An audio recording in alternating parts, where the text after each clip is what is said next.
So lecture number 30 and week number 16. Week 16 and lecture number 30. So this is the last week. So इस week में हमारा जो हमने course सोचा था इंशाल्लाह 100% कंप्लीट हो जाएगा. एक लेक्चर हमारा कम हुआ, अगर वो होता तो हम थोड़ी सी रिवीजन कर सकते थे. रिवीजन का टाइम नहीं था, इसलिए जो चीजें वही हम कर रहे होंगे. तो हमने लास्ट लेक्चर में शुरू किया था फ्लोटिंग पॉइंट यूनिट जो कि इंटेल आर्किटेक्चर का है. तो उसकी हमने पहले तो ये देखा था इनकोडिंग कैसे होती है, फिर हमने देखा था एफपीयू का आर्किटेक्चर क्या है, फिर हमने जनाब कुछ देखी थी इंस्ट्रक्शन सेट में क्या एडिशन किए हैं. तो control words, tag words, precision, rounding, ये सारी चीजें हमने देख ली थी.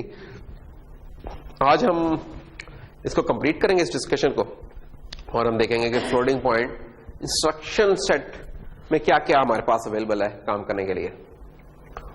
तो जैसा कि पहले बताया था कि जो भी हमारी ये इंस्ट्रक्शंस हैं फ्लोटिंग पॉइंट की, इनकी एक खास निशानी है, दूर से नजर आई थी कि फ्लोटिंग पॉइंट की इंस्ट्रक्शन अगर प्रीफिक्स एफ लगाओ, इंटेल असेंबली में जब भी देखेंगे आप किसी इंस्ट्रक्शन के पीछे एफ लगाओ तो मोस्ट प्रोबेबली वो फ्लोटिंग पॉइंट इंस्ट्रक्शन होगी. ठीक है. तो फिर ये है कि एक और चीज भी है कि अगर उस एफ के फौरन बाद अगर बी आ रहा है तो वो इस चीज की निशानी है कि जो ऑपरेंड इस इंस्ट्रक्शन में इस्तेमाल हो रहा है वो बीसीडी ऑपरेंड है, और आया है तो वो इंटीजर ऑपरेंड है. ठीक है. इसकी जरूरत हमने बताया था कि यार फ्लोटिंग पॉइंट नंबर होता है तो जरूरी नहीं कि वो सोर्स उसका हमेशा फ्लोटिंग पॉइंट नंबर ही हो, वो इंटीजर भी हो सकता है.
आते रहेंगी पीछे, उसके जो हायर एड्रेसेस हैं उसके ऊपर आती रहेंगी। ठीक है, तो ये एक मेन पॉइंट है हमारे स्लाइड पे जो। तो दूसरा जो सिर्फ इनिशियल एड्रेस बता देते हैं। असेंबली के अंदर मैजम में, मैजम क्या है भला? मैजम क्या है? MASM, M for Microsoft, ASM for assembler. तो माइक्रोसॉफ्ट असेंबलर जो होता है ना, उसका निक नेम मैजम है, या MASM जो भी आपने बोलना है बोले। तो मैजम इज माइक्रोसॉफ्ट असेंबलर। और भी है कुछ, टैजम भी है, नेजम भी है, कुछ और भी कुछ आपको असेंबलर्स मिल जाएंगे। कुछ लिनक्स में है, कुछ ये हम मैजम इस्तेमाल कर रहे हैं। विजुअल स्टूडियो के अंदर हम जो काम कर रहे हैं जो भी, वो मैजम के अंदर कर रहे हैं। तो बेसिकली मैजम की ये डेटा टाइप्स हैं। कुछ और असेंबलर में जाके इनके नाम कुछ और हो सकते हैं, तो हम मैजम के ये बता रहे हैं। ठीक है, तो वही जो अभी डेटा टाइप्स देखी थी, ये उनकी कि अगर हमें कोई वेरिएबल बनाना हो डेटा सेक्शन में या कुछ और, तो हम इस तरीके से ये डिक्लेयर कर रहे होंगे, क्यू बाइट या T byte, real 4, real 8, real 10 करके। अच्छा, अब हम आते हैं इन एक्चुअल जो सी हमारी इंस्ट्रक्शंस है, लोड की इंस्ट्रक्शन जो सी है, डेटा ट्रांसफर। तो इसमें क्या है ना, FLD क्या करेगा? Load floating point. और FST क्या है? Store floating point. अच्छा, इसी FLD में अगर FILD कर दें तो इंटीजर को लोड कर रहा होगा। ठीक है ना, कुछ ऐसा केसेस भी हो सकते हैं ना हमारे कि हमने लिखा हो फ्लोट x = 3। अब ये तो इंटीजर है, अब ये इंटीजर लोड हो रहा होगा एक फ्लोट में, तो उसके लिए फिर हम FILD यूज कर रहे होंगे इंस्ट्रक्शन, ये वाली। और अगर BCD है तो जनाब वो ये BCD के लिए ये वाली है, लेकिन मैं बता रहा हूं इसको हम कोई खास यूज नहीं कर रहे, तो आप just you can ignore these. तो हमारा इनके साथ ज्यादा वास्ता है, FLD और FST सबसे ज्यादा, और थोड़ा बहुत इनसे FILD से। तो देखें, ये तकरीबन वैसी इंस्ट्रक्शन है जो कि इंटीजर सेट पे होती थी। सिंपल ये है कि अब यहां मूव का नाम नहीं नजर आ रहा, वहां मूव होता था। मेमोरी से लेके आना है मूव है, मेमोरी में लेके जाना है मूव है, या मेमोरी से लेके आना है तो उसको हम बोलते हैं लोड, और मेमोरी में लेके जाना है, लिखवाना है, तो हम उसको बोल रहे हैं स्टोर। तो ये एक फर्क आया है बेसिकली। इसके अलावा एक्सचेंज, उधर भी एक्सचेंज था, इधर भी एक्सचेंज की इंस्ट्रक्शन है। कंडीशनल मूव की भी है, उधर कंडीशनल मूव नहीं थी, यहां कंडीशनल मूव है। और एक और ये इंस्ट्रक्शन है store floating point and pop, इसको हम देखेंगे कि इससे क्या हो रहा है। ये डिफरेंट इंस्ट्रक्शन है, ये उन इंस्ट्रक्शंस की डिटेल है। लोड की इंस्ट्रक्शन जो मोस्ट इंपॉर्टेंटली आप यूज करेंगे, और नीचे है स्टोर की।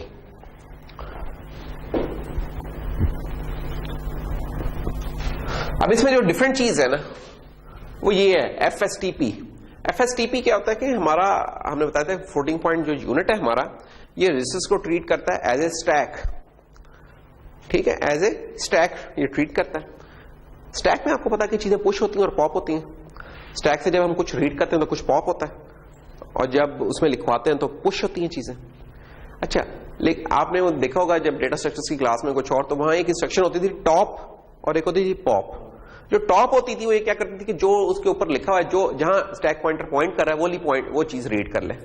और पॉप होती थी कि जो उसको डिक्रीमेंट भी कर देती थी पॉइंटर को, और रीड भी कर लेती थी। कुछ केसेस में रीड कर लेती थी, कुछ में नहीं करती, डिपेंड करता है कि स्टैक की इंप्लीमेंटेशन क्या है। एग्जैक्टली ये भी ऐसी चीज है कि FST जो है ना, ये समझे ऐसे ही जैसे टॉप होती है, टॉप की इंस्ट्रक्शन कि जो भी चीज इस वक्त स्टैक पॉइंटर जिसको पॉइंट कर रहा है उसको मेमोरी में लिखवा दो। और FSTP जो सी है ये स्टोर विद पॉप है, कि ना सिर्फ उसको लिखवा दे बल्कि उसे डिक्रीमेंट भी कर दे जो पॉइंटर है। तो ये फर्क है ये। और क्यों आया ये फर्क? क्योंकि हम फ्लोटिंग पॉइंट यूनिट को एज ए स्टैक के तौर पर ट्रीट कर रहे हैं, इस वजह से आया। बाकी वैसे ही इंस्ट्रक्शन जो अभी थोड़ी देर पहले हम डिस्कस किया। और एक और भी कॉमनैलिटी वो ये कि जिस तरह हमारी थी ना एड्रेसिंग मोड्स थी इंटीजर्स के लिए कि बेस इंडेक्स्ड, ठीक है, या इंडायरेक्ट वाला, वो काम हमारे पास इधर भी सपोर्टेड है। जैसे वो मूव की इंस्ट्रक्शन करती थी, इस तरह ये वाली इंस्ट्रक्शन भी सपोर्ट करती है उन एड्रेसिंग मोड्स को। ये लोड का ऑपरेशन है। ये पूरा देखें, पूरी एक लॉजिक चल रही है लोड के ऑपरेशन में, जो कि हम तो इशू कर दिया करेंगे FLD की इंस्ट्रक्शन, पीछे सारी कहानी हो रही है। ये लोड का ऑपरेशन क्या कर रहा है, ये गेस कर सकते हैं? चले फिर हम इसकी डाइसेक्शन कर लेते हैं। क्या है जब भी लोड का ऑपरेशन परफॉर्म होगा तो पीछे ये एक माइक्रो कोड चलेगा। ये माइक्रो कोड क्या कह रहा है? ये माइक्रो कोड कह रहा है कि अगर सोर्स जिससे लोड करना है अगर वो एक फ्लोटिंग पॉइंट रजिस्टर ही है तो उस फ्लोटिंग पॉइंट रजिस्टर को एक टेम्परेरी प्लेस पे लोड कर लो, दैट्स ऑल। ये जब भी आप देखें ना आई एफ और एफ आई, इसका मतलब है कि ये इफ की कंडीशन स्टार्ट हुई और यहां आके फिनिश हो गई है। इफ फाइव, ये उल्टा करके लिखा होता है इफ फाइव, ठीक है।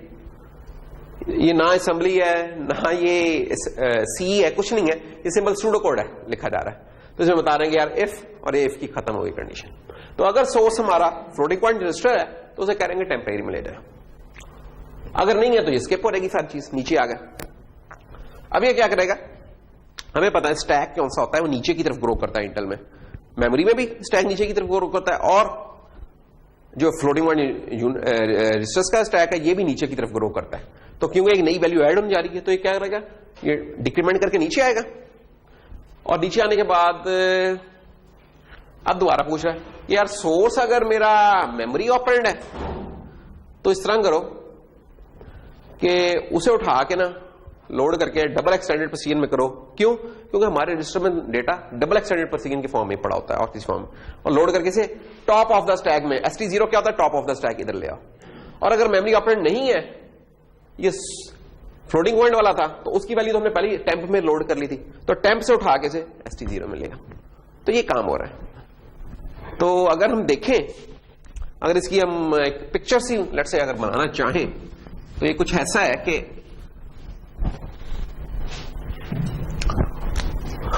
देखें, एक इसका वर्जन हो सकता है कि FLD ST2 लेट से ये क्या है? ST2 का मतलब ये है कि स्टैक में जो 2 के फासले में पड़ा है ना उसे लोड करके ले आओ। अब जब ये वाली चीज हम इंस्ट्रक्शन चलाएंगे तो क्या होगा? सोर्स क्योंकि हमारा ये है तो ST2 एक टेम्प में चला जाएगा और टेम्प से फिर 0 में आ जाएगा। तो ये 2 काम हो गए। इसका मतलब होगा कि टेम्प में ST2 चला जाए और फिर ST0 में ये टेम्प आ रहा है, अगर ये वर्जन है। अगर दूसरा वर्जन है कि FLD लेट से मेमोरी में कोई जगह है, मेमोरी में कोई जगह है M64 कोई मेमोरी में जगह है पड़ी हुई, लेट से उधर से हम लोड करना चाह रहे हैं, तब हमारा ये नीचे वाला स्पेस चलेगी। इसमें क्या होगा? ये M64 आपका एक्सटेंडेड प्रोसीजर में कन्वर्ट होके ST0 में आ जाएगा जैसा। तो ये 2 वर्जन हैं और ये इनके पीछे माइक्रो कोड चल रहा है। ये एक एग्जांपल है कि कैसे हो रहा है, क्योंकि जरा डिफरेंट है हटके, जिसने हमने वो जनरल पर्पस किया था उससे जरा हटके कि स्टैक की तौर पर ट्रीटमेंट है। तो ये देखें, अगर हमारे इस रजिस्टर में हमने 1 पुश किया था या 1 लोड किया था दूसरे शब्दों में, किसी तरीके से किया लोड की इंस्ट्रक्शन लगा के जैसे भी, तो क्या है? ये एब्सोल्यूट नंबरिंग है R0 1 2 से लेकर 7 तक, और स्टैक की नंबरिंग मैंने कहा था कि ये ना मूव करती रहेगी।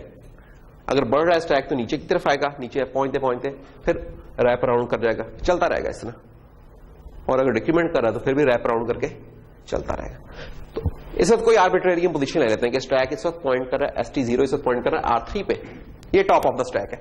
हमें पता है कि इंटेल में टॉप ऑफ द स्टैक हमेशा फील्ड लोकेशन एक होती है, और जो भी टॉप ऑफ द स्टैक होगा, टॉप ऑफ द स्टैक हमेशा ST0 को पॉइंट कर रहा होगा। ये याद रखने की बात है।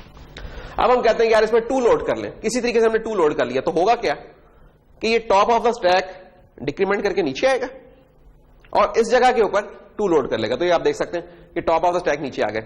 क्यों आ गया? और साथ ही देखें टाइटल भी चेंज हो गया इसका। पहले ST0 हम इसको कह रहे थे, अब ST0 हम इससे नीचे वाले को कह रहे हैं। एब्सोल्यूट नंबरिंग वैसे ही चल रही है, एब्सोल्यूट नंबरिंग, सिर्फ ये चेंज हो गई है चीज।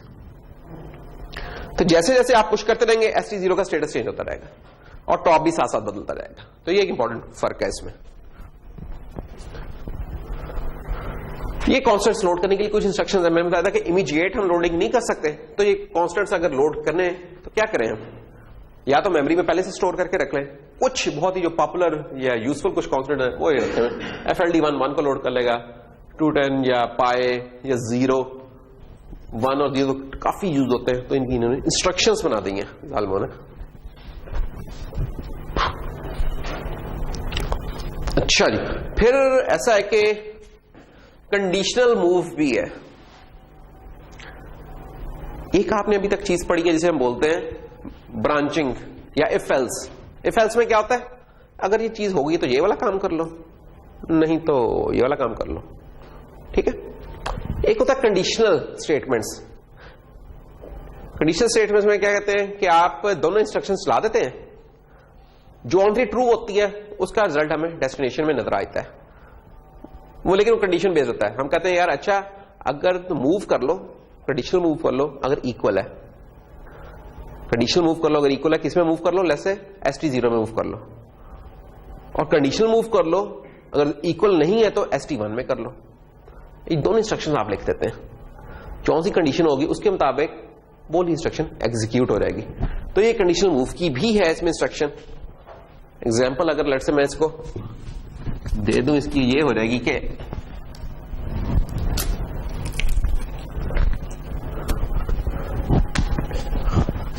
FC मूव है। अब काम क्या था आपने करवाना, लेट्स से अगर मैं C का एक कोड लिख दूं कि इफ x ग्रेटर देन 7 तो क्या करो, x में 5 डाल दो, एल्स x में 3 डाल दो। जब ये वाली चीज आती है ना तो इसका मतलब है कि आपका जो फ्लो ऑफ इंस्ट्रक्शन है इसने टूटना ही टूटना है, या ये पाथ चलेगा जब लगा के इधर आएगा, उसकी जो भी करस्पॉन्डिंग असेंबली होगी। दूसरा एक तरीका इसका होता है, दूसरा तरीका क्या होता है, वो ये होता है कि हम कंपैरिजन करेंगे उसका कि यार कंपेयर कर लो कि x ग्रेटर देन 7 है कि नहीं। फिर हम क्या करेंगे, कंडीशनल मूव कराएंगे। हम कंडीशनल मूव ये करवाएंगे कि जनाब अगर इक्वल है 0 है, लेट से 0 तो 0 अगर ये उससे देखें एक मिनट, अगर x 7 से बड़ा होगा तो क्या होगा, इसका मतलब क्या होगा, कंडीशन हमारी क्या होगी, हमने जो इंडियन इंस्ट्रक्शंस में पढ़ा था हमें पता है ये सबट्रैक्शन का एक ऑपरेशन परफॉर्म होता है जब भी कंपैरिजन होता है। तो x माइनस 7 अगर ये चीज बड़ी है, अगर ये बड़ी है तो रिजल्ट हमें पॉजिटिव मिलेगा, अगर ये चीज छोटी है या उसके बराबर है, अगर छोटी है तो रिजल्ट नेगेटिव है और अगर उसके बराबर तो 0, ठीक है। अब इसका मतलब एक कंडीशन ये वाली है बनती है और दूसरी कंडीशन ये दोनों मिला के बनती है कि हम एक में कहें कि यार हमारे पास पॉजिटिव वाला कुछ खाता हुआ है या साइन बिट जौन सी है हमारी वो 0 है, और दूसरा खाता क्या है हमारा, नहीं साइन बिट 0 में, लेकिन 0 वाला केस कवर नहीं होगा, कुछ और हमें करना पड़ेगा। तो क्या करें, ग्रेटर देन भी तो था ना एक हमारा, अबव या लेस देन वाली वो चीजें भी तो पड़ी थी ना, तो इसका हम ग्रेटर देन का यूज कर सकते हैं। हम कह सकते हैं FC move greater than, greater than अगर ये ग्रेटर देन है तो क्या करें, लेट्स से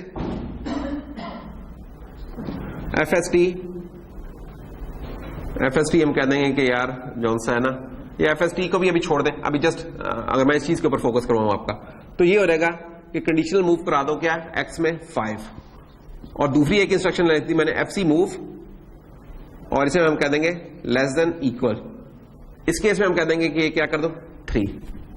अब इंस्ट्रक्शंस दोनों लिखी हुई है, यहां आपको कोई इफ एल्स नहीं नजर आ रही, ठीक है। ये सही असेंबली नहीं लिखी हुई बाय द वे, ठीक है, ये पूरी इंस्ट्रक्शन नहीं लिखी, अभी जस्ट कॉन्सेप्ट समझाना है। इसमें हो क्या रहा है, एक में आपने कंटेंशन कंपेयर की, फिर आपने दोनों इंस्ट्रक्शन दे दी, जो इस रास्ते से जा रहा है उसकी भी दे दी, दूसरे रास्ते से जो जा रहा है वो भी दे दी। हुआ क्या है, फिर जौन सी भी कंडीशन ट्रू होगी उसके मुताबिक ये वाली एग्जीक्यूट होगी या नहीं होगी। अगर तो ये कंडीशन ट्रू हुई तो x में 5 आ जाएगा, ये कंडीशन ट्रू है तो इसका मतलब ये रिवर्स उसकी कंडीशन लगी तो ये वाली इंस्ट्रक्शन नहीं चलेगी। नो ऑप, एक होता है नो ऑपरेशन कि कोई काम ना करो, तो ये चीज नो ऑपरेशन चलेगी। और अगर ये इंस्ट्रक्शन ये वाली फॉल्स है तो फिर ये वाली चीज चलेगी, ये फिर नो ऑपरेशन होगी और ये वाली चलेगी। फायदा इसका ये होता है कि आपको ना ब्रांचिंग नहीं करनी पड़ती, तो ये बड़ी यूजफुल चीज होती है। अगर छोटा इफ एल्स का कोड है तो आप कंडीशनल मूव्स करते होते हैं, तो ये बड़ी इंपॉर्टेंट चीज होती है जो कि अगर आपने कोर्स को ऑप्टिमाइज करना हो। तो ये कंडीशन मूव की भी इसमें सपोर्ट है। कौन कौन सी हो सकती है कंडीशनल मूव वगैरह के लिए हमारे पास, इसमें जनाब देखें, इसमें हमारे पास है नॉट इक्वल और बिलो की है, नॉट बिलो, ठीक है, और इनके इक्वल नॉट इक्वल, ये वाली सारी भी चीजें मौजूद हैं। अबव इसमें नजर आ रहा है कि नहीं नजर आ रहा, अबव नहीं है एक्चुअली। अगर देखें तो आप कंडीशंस आपकी ये वाली होती है ना, एक आपकी ग्रेटर की कंडीशन होती है, जो ग्रेटर की कंडीशन होती है उससे आप लेस वाला भी चीजें मालूम कर सकते हैं अगर रिवर्स कर लें उसे, तो लेस वाला कर, और दूसरी आपकी इक्वालिटी की होती है। तो ये दो चीजें अगर आपके पास हो तो आप ये तकरीबन तमाम चीज काम कर सकते हैं। तो इधर ये साइन के हिसाब से नहीं, अनसाइन के हिसाब से अगर देखें तो ये वाला हम कोड अगर चेंज कर दें दैट विल बी बिलो और इक्वल, और इसको हम कह देंगे ये वाली चीज को नॉट बिलो और इक्वल, ये वाला काम हो जाएगा, डेट्स ऑल, ये चेंज आएगी हमारी।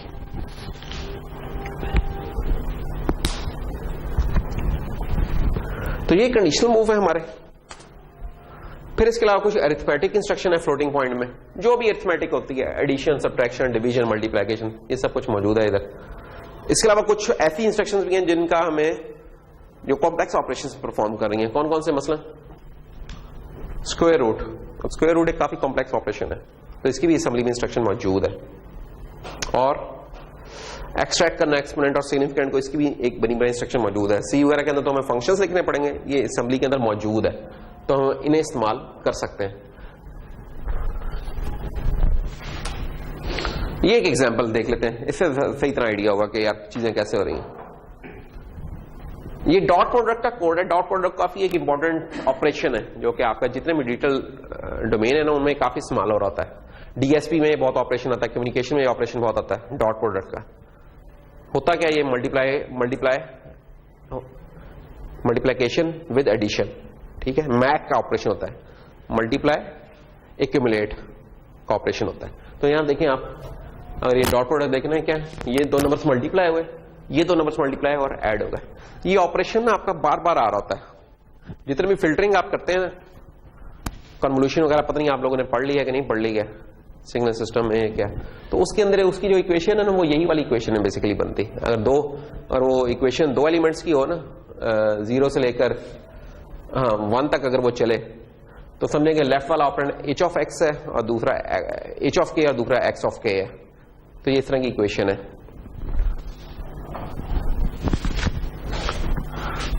y of n is equal to x of k into h of n minus k, ये इक्वेशन होती है जो कि डिस्क्रीट कन्वोल्यूशन की होती है। और अगर आपने कंटिन्यूअस डोमेन में पढ़ा तो इंटीग्रल आता होता है। तो ये वाली इक्वेशन अगर लेट्स से, तो समझे कि एक्सिस में ये है x of 0 x of 1, h of 0 h of 1, तो ये वाला ऑपरेशन परफॉर्म हो रहा है। ये बड़ा इंपॉर्टेंट ऑपरेशन है। जितने भी फिल्टरिंग होती है कम्युनिकेशन में, बहुत सारी दुनिया में ये वाला काम बहुत होता है, बड़ा इंपॉर्टेंट ऑपरेशन है। इसको लोग काफी इसका बेंचमार्क कोड करते हैं कि यार ये वाला काम कितनी देर में होता है। तो उसकी ये एग्जांपल है, बहुत सिंपल सी।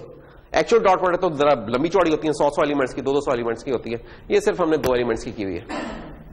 तो ये उसका कोड लिखा हुआ है। हो क्या रहा है, अब हमने अगर यही वाला काम, एक्चुअली ये वाला काम अगर मैं रियल नंबर्स निकाल दूं इसमें से, तो आपको मैं कह सकता हूं यार इसका इंटीजर कोड लिख दें, तो आप इसका असेंबली में कोड लिख दीजिएगा, ठीक है ना। अगर मैं डॉट प्रोडक्ट की इक्वेशन एक लिख दूं आपको 5 इंटू 2 3 इंटू 10, तो ये रियल नंबर्स हो रहा ही नहीं है, अब तो ये इंटीजर्स हो गए। इंटीजर हो गए तो हमें फ्लोटिंग पॉइंट यूनिट चाहिए नहीं है। फिर आप इसका जनरल पर्पस जो रजिस्टर्स है उनको इस्तेमाल करते हुए कोड लिख दीजिएगा। रियल नंबर्स दे दिए तो फ्लोटिंग पॉइंट के लिए कोड लिख दें। फ्लोटिंग पॉइंट के लिए क्या कर रहे हैं, अब ये जो नंबर दिए पहले, सबसे पहले तो इन्हें लोड करना है हमने। हम ये अजम्पशन कर लेते हैं कि ये जो नंबर्स है ना, ये पड़े हुए वैल्यू 1 में 2 में 3 में 4 में, मेमोरी में लोकेशन है डेटा सेक्शन में, वहां ये 4 नंबर्स हमने डिफाइन कर रखे हुए हैं, ठीक। अब उन मेमोरी से, उस मेमोरी लोकेशन से हम लोड कर लें। पूरा कोड नहीं लिखा, सिर्फ उसका मेन स्निपेट डाला हुआ इधर। तो क्या किया, पहले हमने लिखा एफएलडी वैल्यू 1, तो उस जो डेटा सेक्शन में जो वैल्यू 1 एक वेरिएबल बना होता उससे हमने लोड करके लिया है। कहां लोड किया ये नहीं बताया, गौर करने की बात है। जो इंटीजर होता था हमारा कोड, उसमें हम बताते होते थे डेस्टिनेशन कौन सी है। यहां हम कुछ नहीं बता रहे, क्यों, हमें पता जो भी चीज लोड होनी है उसे टॉप ऑफ द स्टैक में लोड होना है, तो हमें बताने की जरूरत नहीं है। तो हमने देखे एफएलडी वैल्यू 1 किया है, रजिस्टर्स ने खुद ही मैनेज कर लिया, जो भी था ST0 उसके ऊपर डाल दिया 5.6। उसके बाद अगला ऑपरेशन क्या हो रहा है, मल, एफ मल किसके साथ हो रहा है, वैल्यू 2 के साथ। क्या मल्टीप्लाई हो रहा है, वो चीज मल्टीप्लाई हो रहा है जो कि ST0 में पड़ी हुई है, जिसका जिक्र नहीं है इस इंस्ट्रक्शन में नजर आ रहा है, लेकिन इंप्लिसिट है कि जो ST0 में चीज पड़ी हुई है ना उसको उठा के मल्टीप्लाई कर दो वैल्यू 2 से और रिजल्ट उसका ST0 में डाल दो। तो अब ये देखें, अब वैल्यू 2 था 2.4, it will be multiplied with 5.6, तो इसका जो रिजल्ट आया 13.44 वो R4 में ही या ST0 में ही आ गया। अच्छा देखिए, एफ मल ने आपके पॉइंटर को चेंज नहीं किया, स्टैक पॉइंटर को चेंज नहीं किया। स्टैक पॉइंटर को सिर्फ लोड चेंज करेगा या स्टोर चेंज करेगा, या एक्सप्लिसिट कोई इंस्ट्रक्शन है वो चेंज करेगी। अच्छा जनाब, फिर तीसरी स्टेप क्या है? अब हम कहते हैं अच्छा वैल्यू 3 लोड कर लो, वो यहां स्टेप नजर नहीं आ रहा बाय द वे, वो स्टेप खा लिया हुआ है हमने। वो स्टेप को हम इधर बना सकते हैं, बोर्ड पे बना लेते हैं, तो बीच में ये सिर्फ 4 स्टेप्स यहां शो हो रहे हैं। स्टेप नंबर जो तीसरी लाइन है इसका नहीं हमने कोड शो किया, तो उसका ये बना लेते हैं, यानी कि बिटवीन बी एंड सी जो एक स्टेप बनता है, इन दोनों के दरमियान एक स्टेप बनता है, वो हम लिख लेते हैं। तो R4 में क्या पड़ा हुआ है हमारे पास? R4 में पड़ा 13.44, इसको हम कह रहे थे ST0। जब हमने ये तीसरी लाइन एग्जीक्यूट की FLD वैल्यू 3, तो होगा क्या? जो स्टैक टॉप है इट विल डिक्रीमेंट, ये डिक्रीमेंट होगा नीचे आ जाएगा इस जगह पे, इसको ST0 बोल देगा। अब ये वाली चीज हो जाएगी ST1, और इस जगह पे क्या लोड कर लेगा? 3.8, तो 3.8 लोड हो जाएगा। चौथी लाइन में क्या हो रहा है? चौथी लाइन में हम कह रहे हैं कि ये जो चीज अब लोड की हुई है 3.8, इसको मल्टीप्लाई कर दो किसके साथ? वैल्यू 4 के साथ। वैल्यू 4 में पड़ा 10.3, तो ये वाली चीज 3.8 will be multiplied by 10.3 and answer will be something like 39। ये 39 जो आंसर है ना, ये हमें इस जगह पे नजर आ रहा है। और फाइनली हम क्या कह रहे हैं? ऐड कर दें, तो एफ ऐड। अब इसमें देखें कोई ऑपरेंड नहीं बताया, अब ये इम्प्लिसिट है इसमें कि ST0 में ST1 ऐड करके रिजल्ट इसका ST0 में डाल दो, तो ये क्या होगा? This will be added up with this thing and answer result will be stored in this thing. तो 39 प्लस 13 जो भी 52 पॉइंट समथिंग बना, ये इधर ही आ गया। तो ये कोड है अब इसका। अभी देख सकते हैं ना, जरा डिफरेंट फ्लो है उससे जो कि हमने इंटीजर में किया था।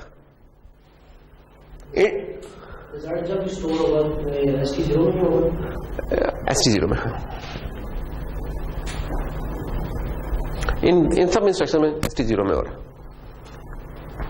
लोड करते हुए हम ST0 के अलावा बता सकते हैं अगर हम बताना चाहें, लेकिन सिंगल ऑपरेंड इंस्ट्रक्शन में हमने नहीं बताया हुआ, तो इसलिए बाय डिफॉल्ट अगर हम बता देंगे तो उस जगह पे हो रहेगा, नहीं तो इस जगह पे। तो 2 ऑपरेंड भी है, 2 ऑपरेंड में बता सकते हैं हम क्या है। तो ये देख सकते हैं डिफरेंट स्टाइल है चीजों को करने का। इधर ये आगे उन्हीं स्टेप्स की डिटेल लिखी है जो अभी हमने डिस्कस किया। अच्छा, कंपैरिजन वाला काम तो हमने कर ही लिया है कि यार हमारे पास इंटीजर्स की दुनिया में 3 कंपैरिजन होते हैं, हमने बताया था, लेस देन और इक्वल। वैसे तो लेस देन और इक्वल ही काफी है, लेकिन चलो तीसरा भी ले, ग्रेटर देन का भी ले, कि लेस देन होगी चीज या ग्रेटर देन होगी या इक्वल होगी। तो फ्लोटिंग पॉइंट की दुनिया में एक चौथी भी स्टेज होती है जिसे हम कहते हैं अनऑर्डर्ड। अनऑर्डर्ड क्या होता है कि हम एक फ्लोटिंग पॉइंट नंबर को कंपेयर करने जा रहे हैं ऐसे नंबर से जो कि नंबर नहीं है, तो क्या होगा? वो कोई हो सकता है किसी ने गलती से कोई कैरेक्टर लोड कर लिया, कोई स्ट्रिंग कर लिया, उसके साथ कंपेयर करना चाह रहा है। अब क्योंकि वो चीज नंबर नहीं है तो वहां कोई सेंस ही नहीं बनती कि मैं कहूं कि यार 2 बड़ा है ए से कि छोटा है। अब ये चीज बड़ी डिफरेंट है ना, ए एक अलग चीज है, 2 एक अलग चीज है। हाँ, अगर तो मेरा ए से बात कोई उसका आस्की कोड था तो वो तो एक साइंस बनती है, लेकिन अगर मैं स्ट्रिंग के तौर पर उसे ट्रीट कर रहा हूं तो फिर कोई साइंस नहीं बनती उस चीज की, ठीक है ना। या कोई पंक्चुएशन मार्क है, फुल स्टॉप है, लेट्स से W के साथ में करना चाह रहा हूं। अब एक नंबर है, एक करेक्टर है, इसका कोई कंपैरिजन नहीं बनता। So it will be covered in unordered thing. इस तरह का भी कंपैरिजन कुछ हो सकते हैं।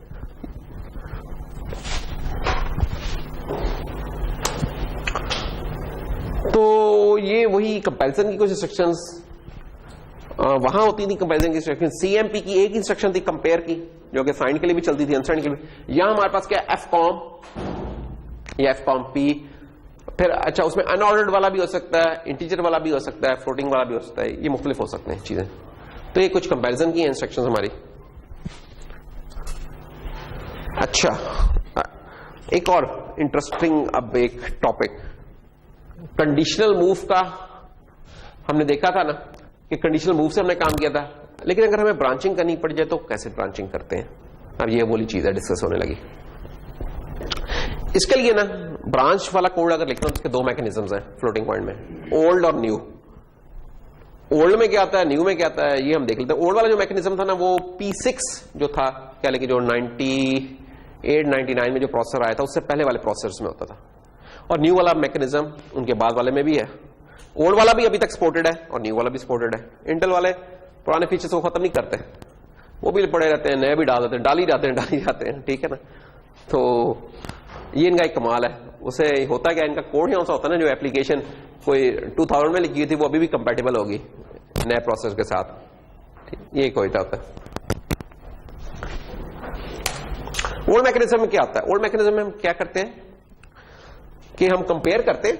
जब भी हमने कंडीशन लेनी पहले हम कंपैरिजन करेंगे, कंपेयर करने के बाद हम क्या करेंगे, जो कंपैरिजन का कोड है उसे हम जो जनरल पर्पस रजिस्टर में था ना, स्टेटस फ्लैग रजिस्टर, उसमें मूव करते हैं और फिर हमारी जो कंडीशन की कॉल होती है ना, ब्रांच की कॉल, वो उस फ्लैग पे चलती है दरअसल। तो ये वाला काम हो रहा होता है ओल्ड मैकेनिज्म में कि पहले कंपेयर किया, फिर उस कंपैरिजन स्टेटस वर्ड को मूव किया AX रजिस्टर में, फिर उस AX रजिस्टर से उठा के उसे E फ्लैग में रजिस्टर में लेके गए जो जनरल पर्पस वाला था। तो कोड फिर क्या बन जाता है इस केस में कि पहले जो आपने कंपैरिजन किया उसका रिजल्ट यहां आया। ये 4 कंपैरिजन कोड हो सकते हैं, कैरी का, पैरिटी का या जीरो का। उसे मूव किया आपने AX में, AX से उठा के मूव कर दिया आपने E फ्लैग रजिस्टर में। फॉर एग्जाम्पल, कोई एग्जाम्पल अगर ले लें, ये C का कोड फॉर एग्जाम्पल लिखा हुआ है, XX, Y, अगर X लेस देन Y है तो N इक्वल टू 1 हो रहा है, ये C का कोड है। और ये क्रॉसपोर्डिंग असेंबली का कोड है इसका, ओल्ड मैकेनिज्म के हिसाब से। तो हो सकता है पेपर में कभी आपको दे दिया है कोई C का कोड दे दिया है, कहें यार जरा असेंबली में कोड लिख दें, या असेंबली में देते और हम कहें यार इसका जरा C का कोड लिख दें, दोनों काम हो सकते हैं। अब ये देखिए, सबसे पहले ये वेरिएबल डिफाइन हो गया, डबल है तो डबल के लिए असेंबलर में मैक्सिमम में क्या डेटा टाइप है, रियल 8, तो रियल 8 का डिफाइन हो जाएगा X रियल 8 करके। तो डेटा सेक्शन में हमने डिफाइंस कर दिया। ये जितने भी ग्लोबल्स हैं हमें पता डेटा सेक्शन में चले जाते हैं, तो डेटा सेक्शन में चलेगा। फिर कोड सेक्शन में आके अब हमने ये वाला कोड लिखना है बेसिकली। इसके लिए क्या करना पड़ेगा, अब हमने X को Y से कंपेयर करना है, तो इसका मतलब है कि दोनों ऑपरेंड मेमोरी नहीं हो सकते, तो एक ऑपरेंड को तो उठा के लिए रजिस्टर में, तो लोड कर ले, तो FLD X कर लिया। तो लोड X जब हमने किया तो जहां भी टॉप ऑफ द स्टैक है वहां X लोड हो जाएगा। उसके बाद हमने क्या किया, कॉम्प कंपेयर की कमांड चला दी, F कॉम्प Y, जो ST0 में चीज पड़ी है उसे कंपेयर कर लो Y के साथ। अच्छा, जब ये कंपैरिजन होगा तो क्या होंगे, जो फ्लोटिंग पॉइंट रजिस्टर के जो स्टेटस है ना फ्लैग, वो चेंज हो जाएंगे, वो चेंज हो जाएंगे। अब क्या करना है, उन चेंज फ्लैग्स को उठा के AX में ले जाना, जैसे अभी थोड़ी देर पहले हमने कहा था। तो ये स्पेशल इंस्ट्रक्शन है, FN store status word, AX में ले जाओ जी। ये स्पेशल इंस्ट्रक्शन है जो कि ये वो एक इंस्ट्रक्शन है जो कि फ्लोटिंग पॉइंट, ऐसी इंस्ट्रक्शन जिसमें जनरल पर्पस रजिस्टर इस्तेमाल हो सकता है, ये वो इंस्ट्रक्शन है। अच्छा, जो चीज अब AX में चली गई है, अब उसका जो AH वाला पार्ट है उसको उठाओ और उठा के उसे E फ्लैग में डाल दो। अब ये भी एक स्पेशल इंस्ट्रक्शन है, SAHF। जब ये दोनों काम हो जाएंगे तो इवेंट फ्लैग में अब आपका ये जो कंपैरिजन था उसका रिजल्ट पड़ा होगा E फ्लैग में। अब आपने काम करना है, जो भी करना है कर ले। मसलन आप कहते थे कि अगर उससे लेस है ना तो N में 1 डाल दो, नहीं तो कुछ ना करो। तो हम क्या कहेंगे कि अगर नॉट बिलो और इक्वल है, उल्टी हमने कंडीशन लगाई, हमने कहा था ना जो भी कंडीशन होती है उसकी उल्टी लगा लेते हैं, या कंडीशन उल्टी लगाते हैं, या एल्स और एफ को स्वैप कर देते हैं। तो यहां हमने उल्टी कंडीशन लगा ली है। हमने कहा कि यार अगर ये x ग्रेटर देन और इक्वल टू y है तो स्किप कर दो, इसे L1 पे आ जाओ, और अगर उससे छोटा है तो फिर ठीक है, N में 1 मूव कर दो। तो ये कोड है, देखने में थोड़ी सी 2-3 लाइनें थी जिसका ये कोड बन गया हमारा ओल्ड मैकेनिज्म के हिसाब से। फर्क करना क्या पड़ा है हमें इसमें, ये 2 काम करने पड़े स्पेशल। न्यू मैकेनिज्म में क्या होता है, न्यू मैकेनिज्म ने बड़ा आसान कर दिया है। न्यू मैकेनिज्म देखिए, वही वाला चीज, बाकी सब कुछ वैसे ही है। कॉम आई हमने किया, ये इंस्ट्रक्शन चेंज हो गई है, वहां कॉम्प थी, यहां कॉम आई कर दिया हमने, कंपेयर किया हमने ST0 और ST1 को। अब वो 2 काम नहीं, 2 इंस्ट्रक्शन नहीं करने पड़े कि भाई पहले AX में लेके जाओ फिर उसे इवेंट उसमें E फ्लैग में लेके रहना, वो दोनों खत्म। डायरेक्ट हमें लिख दिया जंप बिलो और इक्वल, कि अगर तो भाई ये क्या कहना है Y साहब जौन से हैं इनसे छोटे हैं या इक्वल हैं तो स्किप कर जाओ, नहीं तो इनमें 1 मूव कर लो।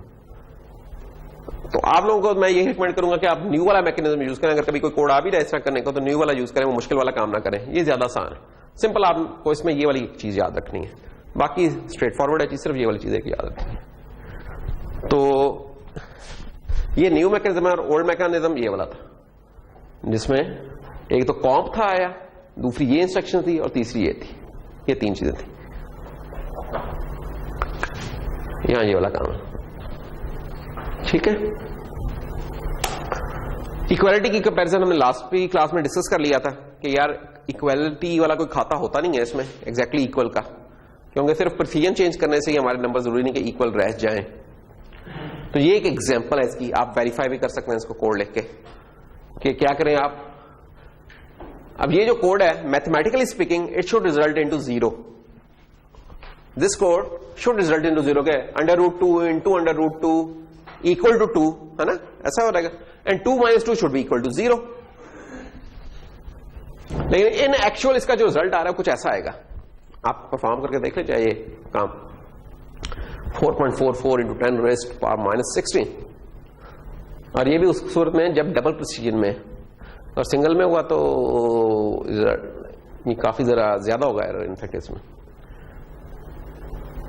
ये उसका करस्पॉन्डिंग कोड है, यही वाला काम करने के लिए जो ऊपर इक्वेशन लिखी है ना, ये उसका कोड है कि ये रिजल्ट हो।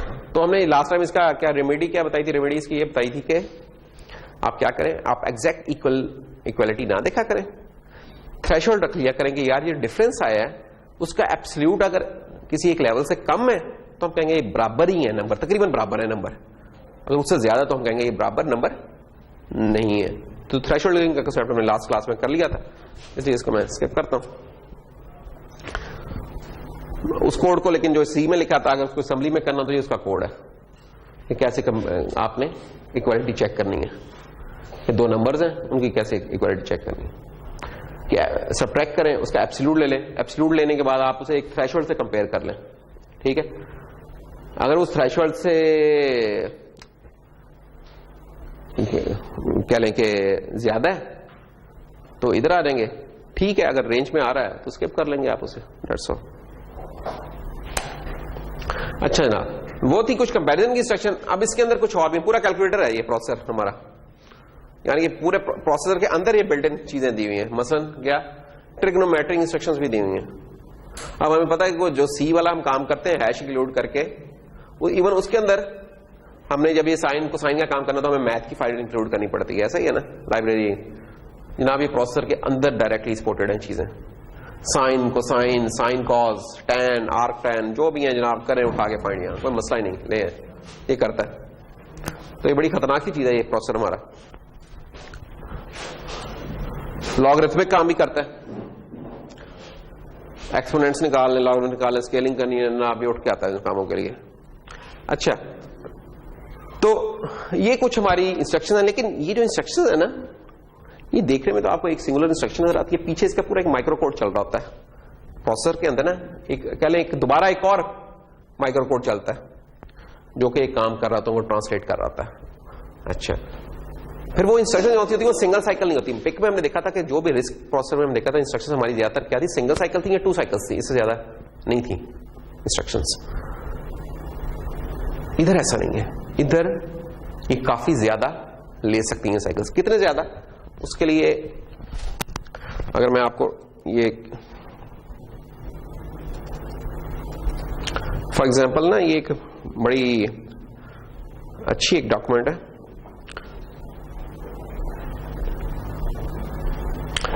ये डॉक्यूमेंट आप डाउनलोड कर सकते हैं, इसको मैं शेयर में भी डाल दूंगा, ये फ्रीली अवेलेबल है। DTU technical university of Denmark का है, तो उधर के क्या है कि जो ग्रुप है उन्होंने ये मेंटेन की होती है ना, ये अपडेट कर रहे होते हैं साथ साथ। तो उन्होंने 4-5 की हुई है असेंबली वेयर में, तो उन्होंने ये वाला जो 5 डॉक्यूमेंट्स हैं इनकी, ये जो हर पूरा साल करते रहते हैं अपडेट। तो ये चौथी डॉक्यूमेंट है, इसमें इन्होंने टाइमिंग्स बताई हुई है, इंस्ट्रक्शंस की टाइमिंग्स क्या है, ठीक है। तो ये सिर्फ दिखाने का मकसद है कि आपको आइडिया हो सके यार चीजें इन एक्चुअल कितना टाइम ले रही हैं। तो इन्होंने बड़ा पेन्स टेकिंगली ये काम किया हुआ है, बड़ा वंडरफुल काम है कह सकते हैं आप इनका। तो अगर मैं इसमें आपको दिखाऊं कि एक सिंपल जो मूव है इंटीजर मूव, वो कितना टाइम लेता है, और ये फ्लोटिंग पॉइंट यूनिट वाला था ये कितना टाइम लेता है, तो ये बड़ा इंटरेस्टिंग होगा एक कंपैरिजन हमारे लिए। तो लेट्स से स्काई लेक पे हम जाते हैं।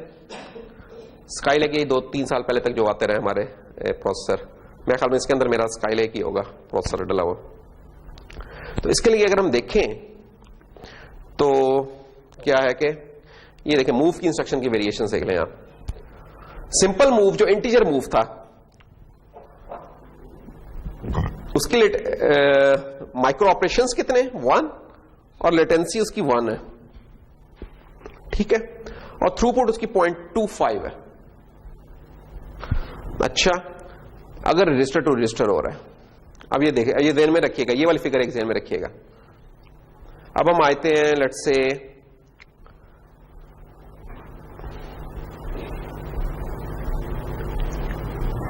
मल्टीप्लाइकेशन पे। मल्टीप्लाइकेशन में आप देखें थ्रूपुट अब उसकी 0.25 से बढ़ के 1 पे आ गई है, लेटेंसी उसकी 4 की हो गई है। पहले 1 साइकिल की लेटेंसी थी, 4 साइकिल्स की लेटेंसी है कि इतने साइकिल्स के बाद हमें रिजल्ट अवेलेबल होगा। आगे चलते हैं।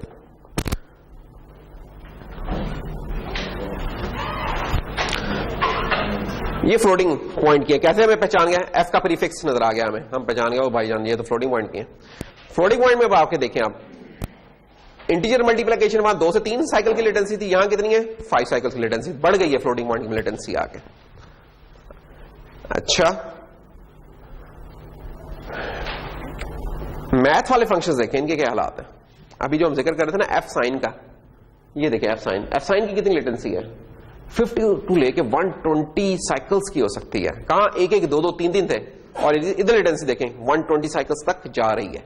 अच्छा, अगर आपने उसका वो लेना है आर्क 10 लेना है, ऑपरेशन 10 इनवर्स वगैरह, तो जनाब ये वाली चीज 100 टू 160 साइकिल्स तक जा रही है।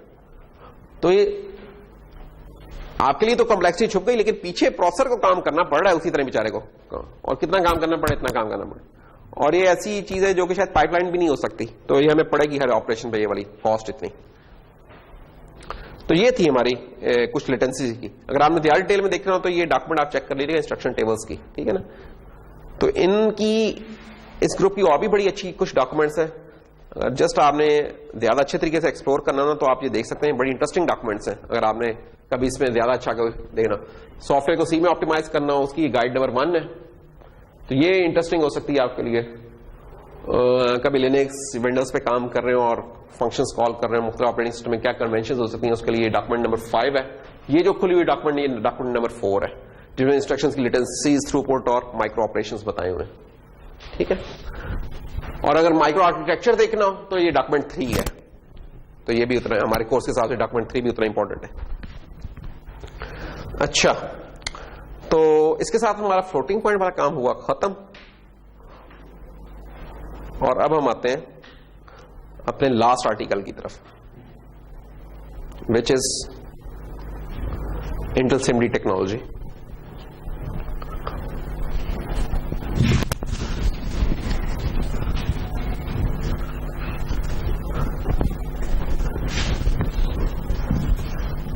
क्या हमने अभी तक हमने ये काम किया है कि शुरू के लेक्चर्स थे उसमें हमने इसका जो जनरल आर्किटेक्चर था ना इंटेल का वो किया। उस जनरल आर्किटेक्चर में हमने क्या पढ़ा, जो जनरल पर्पस रजिस्टर्स थे उनके बारे में पढ़ा। वो कौन से थे हमारे, EAX, EBX, ESI, EDI और इस तरह थे, प्लस कुछ सेगमेंट रजिस्टर थे, SS, DS, CS, ठीक है ना, ES, ये सेगमेंट रजिस्टर्स थे। इनकी फिर कुछ मूव जो इंस्ट्रक्शंस थी, कुछ वो इस तरह की थी, मूव की थी, ऐड की थी, सब्ट्रैक्ट थी, लोडिंग वगैरह ये थे। ये जनरल पर्पस था, इसमें सिंपल इंटीजर वाले काम होते थे। लेकिन अगर इसमें आपने कोई हाई परफॉर्मेंस कोड लिखना हो तो फॉल्ट हो जाता है बेचारा। हमने फॉल्ट इसे किया तो नहीं बेचारे को, लेकिन इसे बैठ जाना था। फिर हमने कहा अच्छा रियल नंबर्स के साथ डील करना है, तो उसके लिए फिर हमने पढ़ लिया FPU, जो अभी हम आर्टिकल करके हटे थे। इसमें हमने रियल नंबर्स की कहानी देखी है सारी, ये 2.3, 7.4, ये जो भी चीजें हैं इनके साथ कैसे डील करना है। वो इंटीजर, ये जनरल पर्पस सिर्फ इंटीजर्स के साथ डील करते थे, 1 2 3 प्लस माइनस 1 प्लस माइनस 100 जो भी। यहां जो डेटा टाइप्स थी हमारे पास, बाइट थी, एक बाइट या वर्ड था या डबल वर्ड था, क्वाड वर्ड था, और इनकी साइंड थी फिर S word, S D word, S Q word, ये भी थे हमारे पास। मसला ये कि ये जो आर्किटेक्चर है ना, ये सूटेबल नहीं है हमारे कुछ पर्टिकुलर काम को करने के लिए। कौन से काम? ऐसे काम जिसमें हमने डेटा को क्रंच करना है। डेटा बहुत है, काम करने वाले थोड़े, लेकिन वो तमाम डेटा पे हमने परफॉर्म करने हैं। तो तब ये दोनों आर्किटेक्चर हमारे ना जरा रह जाते हैं बेचारे, ये मौजू नहीं है इस काम के लिए। मसलन जो भी आप सेल फोन के अंदर जो भी आपकी चल रही है ना चीज, उस वॉइस का इंजन चल रहा है, म्यूजिक का चल रहा है, या आप मीडिया प्लेयर्स वगैरह जो से हैं, वो जो इस तरह की मल्टीमीडिया के काम है ना, उनके लिए ये वाले आर्किटेक्चर बिल्कुल भी मौजू नहीं है। क्यों? वहां हमने एक ही तरह का काम ना पूरे डेटा सेट पे करना होता है। मतलब मैंने फिल्टर अप्लाई करना है, इक्वलाइजर मैंने बनाना है। मैं कहता हूं यार ये जो मैं बात कर रहा हूं ना, इसका इक्वलाइजर एक बनाते हैं सॉफ्टवेयर में। क्या करें कि जो बेस है उसकी बढ़ा दे, ट्रैवल को कम कर दे। अब ये वाला हम काम करना चाहते हैं। या म्यूजिक है कोई और उसके हम कहते हैं कि यार जरा धम जरा ज्यादा हो रहा है और बाकी चीजें कम हो रहा है। अब म्यूजिक का मतलब यह है कि आपकी वो जो भी फाइल थी उसमें तमाम सैंपल्स के ऊपर आपको प्रोसेसिंग करनी पड़ेगी, बहुत सारा काम, ऑपरेशंस, मैथमेटिकल ऑपरेशंस है बेसिकली। इक्वलाइजर क्या होता है? एक एम्पलीफायर, वो जैसे हमने वो आपने पढ़े एम्पलीफायर थे, उस तरह की चीज है। वो क्या करेगा कि जो कौन सी फ्रीक्वेंसी आप चाहते हैं उनको एम्पलीफाई कर देगा, जो सी आप चाहते हैं कि फ्रीक्वेंसीज इतनी मैटर ना करें उनको अटेनुएट कर देगा।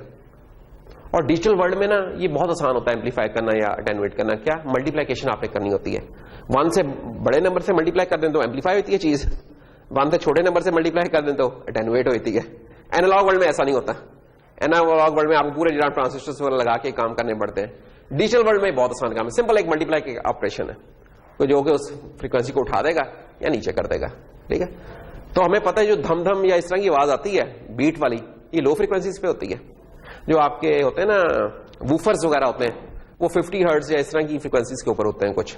ठीक है, तो हम चाहते हैं यार उन फ्रीक्वेंसीज को उठा दिया जाए, और जो हाई फ्रीक्वेंसीज है, लेट्स से जो 10 किलोहर्ट्ज से ऊपर है, जो छन और इस तरह की होती है आवाज, उसको जरा दबा दिया जाए, उनको आप अटेनुएशन कर देंगे और उस पर कर देंगे। मसला ये होगा कि आपने जो भी म्यूजिक फाइल है उसमें जो जितने सैंपल्स हैं उन सब के ऊपर ही काम करना होगा। उधर ये वाला आर्किटेक्चर जो अभी तक हमने पढ़ा है ये फौत हो जाएगा। क्यों? ये एक इसकी थ्रूपुट अभी हमने देखी क्या थी, एक साइकिल की थ्रूपुट थी, कुछ केसेस में 0.25 भी थी, 2 थी, 3 थी, इस तरह की थ्रूपुट थी। यार आपको एक साइकिल में एक रिजल्ट मिल रहा है, 2 साइकिल्स में मिल रहा है, 3 साइकिल्स में मिल रहा है, इस तरह का काम था। हम चाहते हैं ऐसा ना हो, हमें एक साइकिल में एक से ज्यादा रिजल्ट्स मिल जाए। उसके लिए हमें क्या करना पड़ेगा? अब आप लोग बैठे हुए हैं और आपको मैं कहूं कि यार 2 + 2 क्या होता है, और एक बंदा जवाब दे 4, तो ठीक है, 1 हो गए। लेकिन अगर मैं आप तमाम लोगों को पैरेलल में कुछ 20 नंबर दे दूं और कहूं कि इनको ऐड कर लो, तो मुझे 1 सेकंड के अंदर उन 20 के 20 का जवाब मिल जाएगा। क्या ख्याल है, हो जाएगा ना ऐसा? यानी मैं कहूंगा यार ये जो भी नंबर हैं आपके पास इनमें ऐड 10 कर दो, आप सब लोग 10 ऐड करेंगे, उसी वक्त में हमें मिल जाएगा जवाब उसका। अगर एक बंदा होता तो उससे काफी टाइम करना पड़ना पड़ता है, जितने लोग हैं उतने मल्टीप्लाई कम से कम उतना उसे काम करना पड़ना था बेचारे को। तो हम अब ऐसे डोमेन में दाखिल होने लगे हैं जिसमें हम कहते हैं कि यार एक काम हो हम बता दें और वो मल्टीपल यूनिट्स पे वो काम हो रहा है। तो ये वो इंटेल सिमडी टेक्नोलॉजी, SIMD भी बोलते हैं इसको अब हम देख लेते हैं।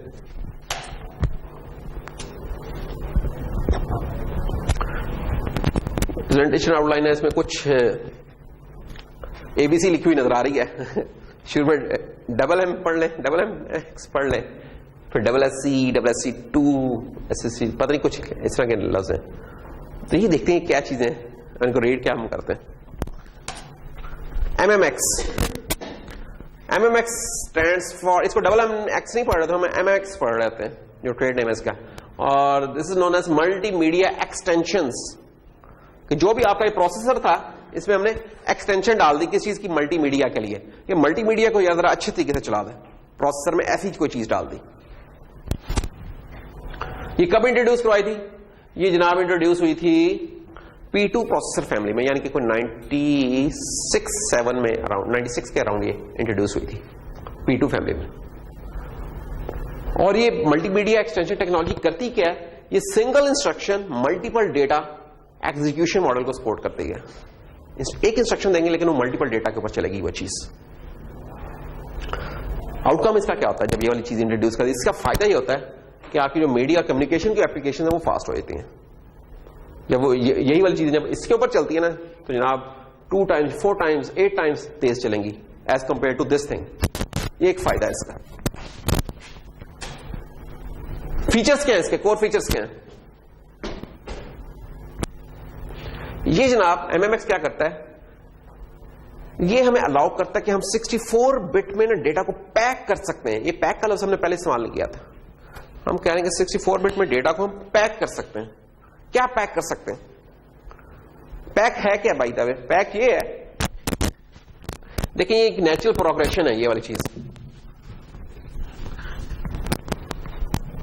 हमारे पास लेट से ये एक 64 बिट का रजिस्टर है।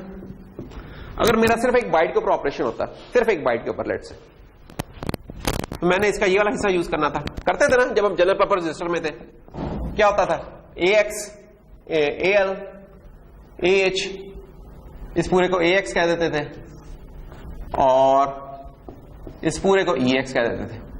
क्या होता था जब हम बाइट का काम करते थे बाकी ऊपर वाली चीज को हम यूज ही नहीं कर रहे होते थे, ये ऑपरेशन उसके ऊपर एक पार्ट के ऊपर परफॉर्म होता था।